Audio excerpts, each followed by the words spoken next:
What's going on, guys? Keaton here from TechSmart, and today we're going to be taking a closer look at the iPhone 5 design. Now, the reason why I'm doing this video is for one main reason only. I get questions asked all the time, why upgrade to the iPhone 5? What does it offer?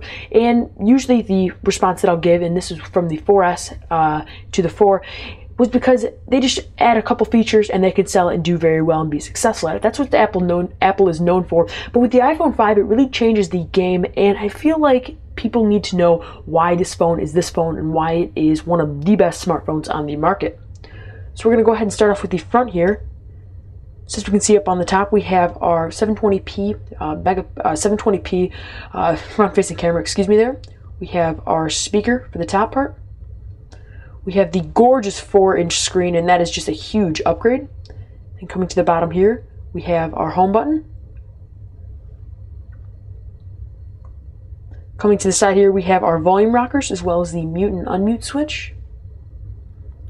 Coming to the bottom here, and this is one of the more important faces on the phone, the front and back are very important, but the bottom does have a bunch of upgrades. We have the 3.5mm jack, and as we did see on the iPhone 4S, it was at the top, but I'm very happy they took some of the consumer's advice and put it on the bottom. It's just easier to use if you have headphones in.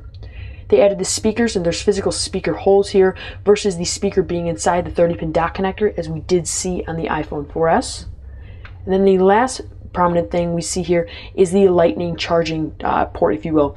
It's very cool for charging, and we actually did a video demo on this, and I'll put an annotation right up there. Coming to the side here, we have our new nano SIM tray, so it is a different SIM card than your standard micro SIM. So that's kind of cool. Then coming to the top, we have our power on and power off button, and then nothing else over here.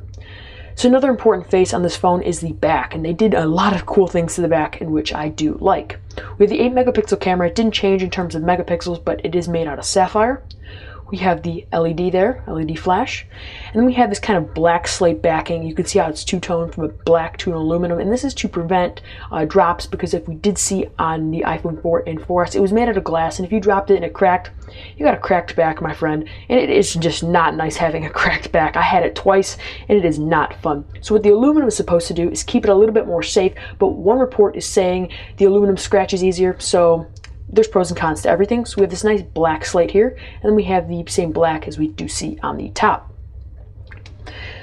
So overall, am I a fan of the changes that Apple did on the new iPhone 5? Yes, I absolutely love them. The only con that I really have about the back is the fact that it's a grease monkey and it picks up every single fingerprint I put on it. But I guess I can just get used to that as time goes on, and the fact that it is the new iPhone 5. So if you guys enjoyed this design video, please be sure to give this video a thumbs up, as it does help me out a lot. And definitely recommend you check out our playlist for all our iPhone 5 coverage, which can be found right up there.